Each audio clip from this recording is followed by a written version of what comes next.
Have you ever felt so panicked about a situation that you can't see past it? Have you felt so desperate that you can't imagine things getting better? Have you ever felt desperate for hope? In my husband's favorite novel, Moby Dick, the crew felt hopeless in the face of a menacing squall.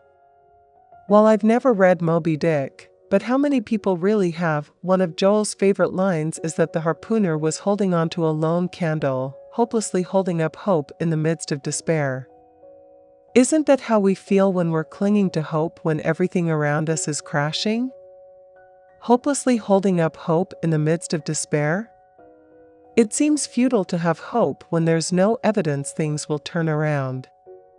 It just sets us up for disappointment. No one wants to be desperate for hope. No one wants to be at the end of their rope. No one wants to be surrounded by uncertainty and loss.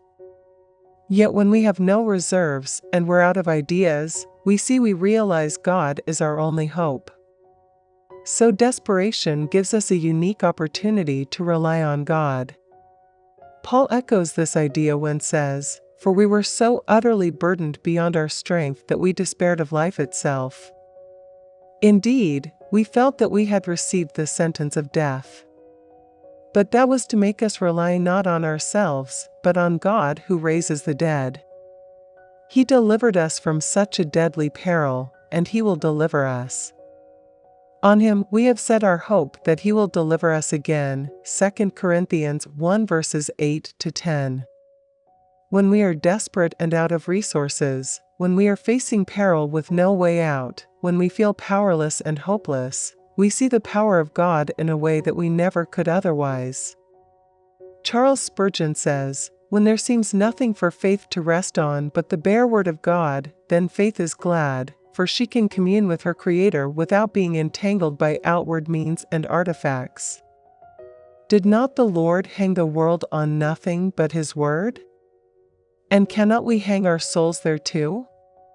It is grand to stand like the arch of heaven, unfiltered and yet unmoved, resting only on the invisible God. Did I say only? Is not that resting on everything that is worth trusting, since God is all in all? But do we believe that? Or do we need proof first? In the eyes of the world, it's foolish to have hope when everything around us is falling apart. It's natural to fall into despair. Both Christians and those who don't know the Lord can feel hopeless in their suffering, just as faithful people in the Bible often did. Jeremiah felt desperate when he saw what was happening to Israel and cried out, "Everything I had hoped for from the Lord is lost. The thought of my suffering and homelessness is bitter beyond words. I will never forget this awful time as I grieve over my loss." Lamb 3:18-20. Yet even in the pit, Jeremiah dared to hope. He said, "Yet I still dare to hope when I remember this, the faithful love of the Lord never ends. His mercies never cease. Great is His faithfulness, His mercies begin afresh each morning. I say to myself, the Lord is my inheritance, therefore I will hope in Him." Lamb 3:21-24. I have felt that sense of hopelessness many times in my life. When my infant son died unexpectedly, and I watched his tiny casket being lowered into the ground. When my husband left our family, and I was left with shattered ruins of what I thought would last forever. When my adolescent daughters, who once loved church, angrily walked away from faith. Everything I had hoped for from the Lord was lost. I was desperate. Like Jeremiah, after crying out to the Lord, something in me shifted. I had the courage to hope. Not because anything external had changed, but because I remembered the character of God. I took my eyes off my circumstances and what was happening around me and put them on the God whose mercies are new every morning.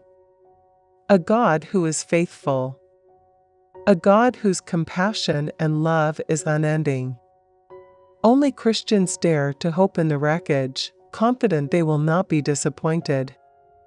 We hope when we cannot see the answer, for hope that is seen is no hope at all. Romans 8 verse 24. So hope is a bold act of faith, daring to trust what we cannot see, believing God's promises when nothing around us makes sense. Nothing is impossible for the one who spoke the world into existence and calls into existence things that do not exist. Romans 4 verse 17. This is not to say that our fears won't materialize, because sometimes they will. Sometimes the worst will happen, but for those who know Christ, it will always end well. Romans 8 verse 28. We know that God can change our circumstances with a word, and change may even come tomorrow. But regardless of when change comes, whether in this life or the next, the Lord offers us His presence now, which is His greatest gift. God will never fail us or forsake us. He will hold on to us through the worst. Then we'll understand that when we're desperate for hope, we will find it in a person, and His name is Jesus.